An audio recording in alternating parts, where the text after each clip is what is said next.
स्वागत है बच्चों आप सभी का आपके अपने YouTube channel chemistry bye Tejpal में। आज जो हम टॉपिक स्टार्ट करने जा रहे हैं वो आपका रहेगा एसिड बेसिस एंड सॉल्ट्स। आज हम एसिड बेसिस और सॉल्ट्स के बारे में पढ़ेंगे। तो सबसे पहला जो डिस्कशन रहेगा अपना वो रहेगा कि एसिड बेसिस एंड सॉल्ट्स कैसे बनते हैं। आपको पता है कि अब तक 118 एलिमेंट्स नोन अपने को पीरियोडिक टेबल के अंदर। टोटल कितने एलिमेंट्स आपके 118 एलिमेंट्स है। इन 118 एलिमेंट्स के डिफरेंट कॉम्बिनेशन से हम कंपाउंड बना सकते हैं। अप्रोप्रिएट कॉम्बिनेशन बोल सकते हैं कि 118 एलिमेंट में अलग अलग कॉम्बिनेशन से हम जो कंपाउंड बनाते हैं उनको हम तीन कैटेगरी के अंदर डिवाइड करते हैं। कैसे? या तो वो होंगे एसिड्स, या वो होंगे बेसिस, या फिर वो होंगे सॉल्ट्स। कि जो आपने कंपाउंड्स बनाए हैं वो तीन कैटेगरी में डिवाइड हो सकते हैं। या तो वो एसिड मिलेंगे, या बेसिस मिलेंगे, या फिर वो क्या मिलेंगे आपको सॉल्ट्स मिलेंगे। अब एसिड बेसिस और सॉल्ट्स की आप कैसे पहचान करोगे? उनको पहचान करने का एक तरीका है जिसको हम क्या बोलते हैं, इंडिकेटर बोलते हैं। इंडिकेटर इंडिकेटर क्या होता है? ये पर्टिकुलर कलर की एक डाई होती है, या फिर इसको बोल सकते हो आप केमिकल सब्सटेंस भी बोल सकते हो। तो वो केमिकल सब्सटेंस जो हमें एसिड और बेस के बीच में डिफरेंशिएट करना सिखाता है, या जो हमें एसिड और बेस की पहचान बताता है, उसको हम क्या बोलते हैं, इंडिकेटर बोलते हैं। क्लियर है बच्चों? तो लिखते हैं इसकी डेफिनेशन, व्हाट इज इंडिकेटर। लिखेंगे it is a chemical substance, या बोल सकते हो dye, which is used to differentiate between acids and bases। तो देखो डेफिनेशन क्या लिखी है बच्चों, it is a chemical substance, ये वो केमिकल सब्सटेंस है या डाई हो सकती है पर्टिकुलर कलर की, which is use to differentiate, जो हमें बताती है डिफरेंस किसके बीच में, एसिड और बेस के बीच में। तो उसको हम क्या बोलते हैं, इंडिकेटर बोलते हैं। इंडिकेटर इस चैप्टर के अंदर जो पढ़ेंगे हम वो है आपके पहले, सबसे पहले आता है आपका लिटमस, उसके बाद दूसरा आपका आएगा मिथाइल ऑरेंज, मिथाइल ऑरेंज। इसके बाद जो आपका तीसरा आएगा वो रहेगा फिनोल्फ्थलीन। तो ये मेनली आपके तीन टाइप के इंडिकेटर हैं जिसको हम पढ़ेंगे। उसके बाद इंडिकेटर के बाद हम आएंगे किसके ऊपर, एसिड्स के ऊपर, उसके बाद बेसिस के ऊपर, और लास्ट में क्या पढ़ेंगे, सार। तो सीक्वेंस में चैप्टर पढ़ेंगे। सबसे पहले आपका जो टॉपिक आता है वो इंडिकेटर हमने स्टार्ट किया था, तीन टाइप के मैंने आपको बता दिए। अब लिटमस है ना, वो दो कलर का मिलता है आपको, एक तो रेड लिटमस बोलते हैं जिसको, और दूसरा आपका कैसा होता है, ब्लू लिटमस। खुद का इसका कलर होता है पर्पल, बट हमें मार्केट के अंदर जो लिटमस पेपर है वो दो टाइप का मिलता है, एक तो रेड कलर का मिलता है, एक ब्लू कलर का। ये कैसे अपने को एसिड और बेस के बीच में डिफरेंशिएट बताएंगे?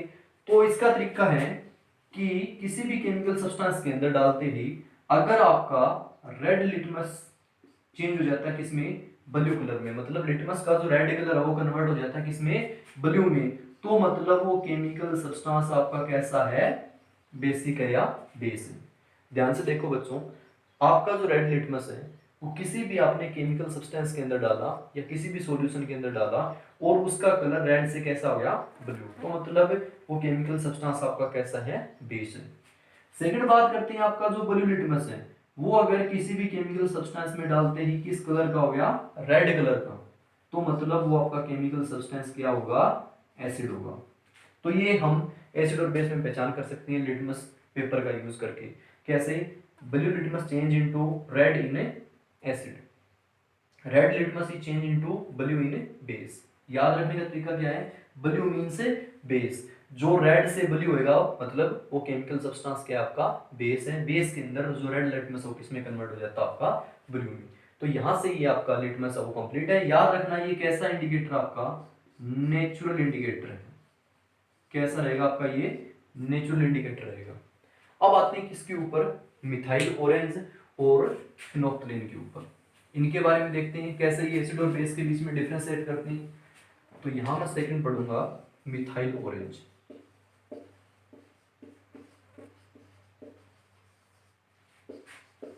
और यहाँ रहेगा फिनोल्फ्थलीन। ध्यान से पढ़ना बच्चों, क्योंकि ये सब मिक्सअप हो जाती हैं सारी पढ़ने के बाद, तो अलग अलग पढ़ना है इनको। मिथाइल ऑरेंज, जैसा कि आपको पता चल गया खुद का कलर कैसा होगा, इसका ऑरेंज होएगा। और ये दोनों जो आपके कैसे हैं, ये आपके रहेंगे सिंथेटिक इंडिकेटर। मतलब ये लेबोरेटरी के अंदर अपने को प्रिपेयर करने पड़ते हैं, बट लिटमस आपका कैसा है, नेचुरल इंडिकेटर है, ये अपने को बनानी पड़ती है लेबोरेटरी के अंदर। नेक्स्ट अगर बात करें, मिथाइल ऑरेंज है, वो खुद का कलर कैसा होता है, ऑरेंज। जब मिथाइल ऑरेंज को किस में डाला जाता है, एसिड में डाला जाता है, तो इसका कलर कैसा हो जाता है, रेड। क्लियर है बच्चों? जब भी मिथाइल ऑरेंज को एसिड में डाला जाता है तो इसका कलर कैसा हो जाता है, रेड। और अगर मिथाइल ऑरेंज को आपने किस में डाल दिया, बेस में, तो मतलब इस मिथाइल ऑरेंज का कलर कैसा हो जाएगा, येलो। मतलब जो आपका मिथाइल ऑरेंज इंडिकेटर है वो बेस के अंदर कैसा कलर देता है, येलो। और जो आपका मिथाइल ऑरेंज है वो एसिड के अंदर कैसा कलर देता है, रेड। तो ये हम मिथाइल ऑरेंज की हेल्प से एसिड और बेस में डिफरेंशिएट कर सकते हैं। थर्ड है फिनोल्फ्थलीन। इस वर्ड को आप ऐसे पढ़ोगे, फिनोल्फ्थलीन, फिनोल्फ्थलीन, ठीक है, ये वर्ड ऐसे। नेक्स्ट अगर बात करें तो आपका जो फिनोल्फ्थलीन है वो कलरलेस होता है, खुद का कोई कलर नहीं होता।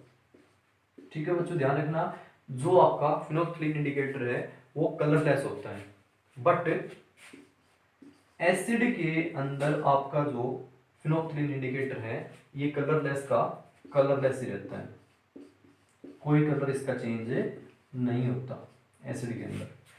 बट जब फिनोल्फ्थलीन को हम किसके अंदर डालते हैं, बेस के अंदर, तो इसका कलर कैसा हो जाता है, पिंक। अब की बार कलर क्या हो जाएगा, चेंज। कि जब फिनोल्फ्थलीन इंडिकेटर को हम एसिड के अंदर डालते हैं तो कलरलेस रहता है, बट जब फिनोल्फ्थलीन को बेस के अंदर डालते हैं तो किस कलर का हो जाता है, पिंक। तो इस प्रकार से फिनोल्फ्थलीन इंडिकेटर की हेल्प से हम एसिड और बेस में डिफरेंशिएट कर सकते हैं। तो ये तीनों इंडिकेटर आपकी कंप्लीट है। एक बार फिर मैं आपको बता देता हूँ, जो आपका लिटमस इंडिकेटर है वो दो टाइप का होता है, ब्लू लिटमस और रेड लिटमस। रेड लिटमस आपका ब्लू हो जाएगा किसके अंदर, बेस के अंदर, और blue litmus is converted into red in acidic solution. Next methyl orange, खुद का कलर कैसा होता है, orange. It is converted into yellow in basic solution, it is converted into red in acidic solution. Next is phenolphthalein indicator, it is colourless, it converted into pink in basic solution but remain colorless in acidic solution। तो ये आपका differentiate करने का तरीका है तीनों indicator की help से। नेक्स्ट आपका एक और इंडिकेटर बताता हूं इसी के अंदर, ये मेनली आपके तीन इंपॉर्टेंट है। नेक्स्ट आपका आता है टर्मरिक,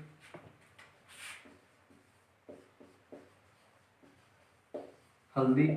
ये भी आपका एज इंडिकेटर यूज कर सकती है। कैसे, आपको पता है टर्मरिक जो है वो येलो कलर की होती है, ठीक है।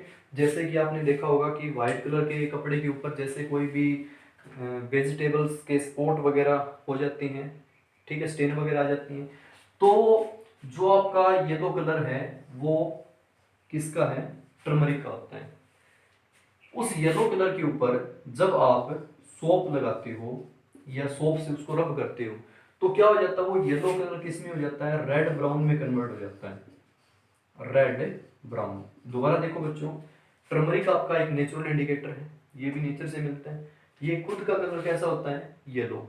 इस येलो कलर को जब हम सोप सॉल्यूशन के साथ रिएक्ट कराते हैं, मतलब किसी भी कपड़े के ऊपर अगर येलो कलर की कोई भी स्टेन लगी हुई है, उसको जब हमने सोप के साथ रब किया तो उस येलो कलर का जो कन्वर्जन है वो किस में हो जाता है, रेडिश ब्राउन में।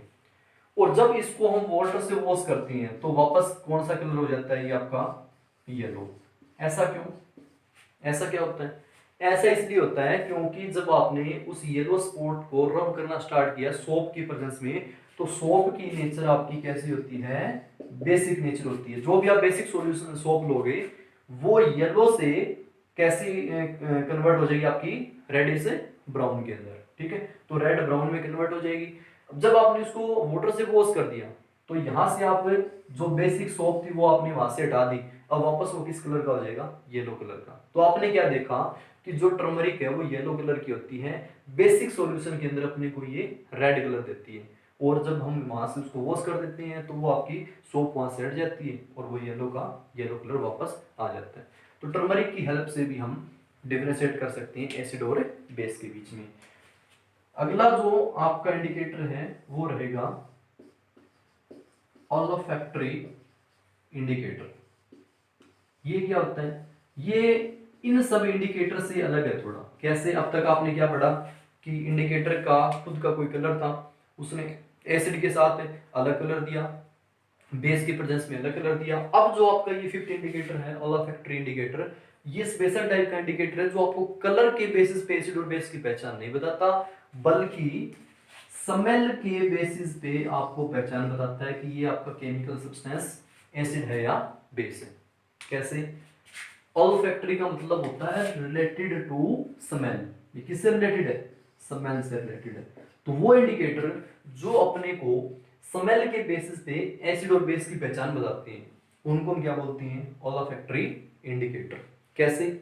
जैसे एग्जांपल की बात करें तो वेनिला, वेनिला आपका ऑल्फैक्टरी इंडिकेटर है। ओनियन, प्याज आपका कैसा है? ऑल्फैक्टरी इंडिकेटर है। ये कैसे आपका ऑल्फैक्टरी इंडिकेटर का काम करेंगे? देखो, आपको पता है ओनियन की खुद की क्या होती है? स्मेल होती है। जब इनको हम एसिड के अंदर डालेंगे तो स्मेल है वो डिस्ट्रॉय नहीं होती। ओनियन की खुद की स्मेल है वो वैसे की वैसी रहती है। किसके अंदर? एसिड के अंदर। तो इसको हम ओनियन को अगर हम एसिड के साथ रिएक्ट कराते हैं या बेस के साथ, तो एसिड के अंदर do not change smell, smell के अंदर कोई भी ओनियन की चेंज नहीं आता। Do not change smell, smell के अंदर कोई भी चेंज नहीं आता। बट इन बेसिक सॉल्यूशन ये जो इसकी खुद की स्मेल है वो क्या हो जाती है? चेंज हो जाती है या डिस्ट्रॉय हो जाती है। चेंज इन स्मेल, स्मेल आपकी चेंज हो जाती है। तो यहां से हम स्मेल के बेसिस पे भी एसिड और बेस की पहचान कर सकती हैं। ऐसे इंडिकेटर को हम क्या बोलते हैं? ऑल्फैक्टरी इंडिकेटर, जो हमें स्मेल के बेसिस पे पहचान बताते हैं एसिड और बेस की। तो इस प्रकार से आपके सारे के सारे इंडिकेटर क्लियर, अच्छे से पढ़ना इनको। Thank you.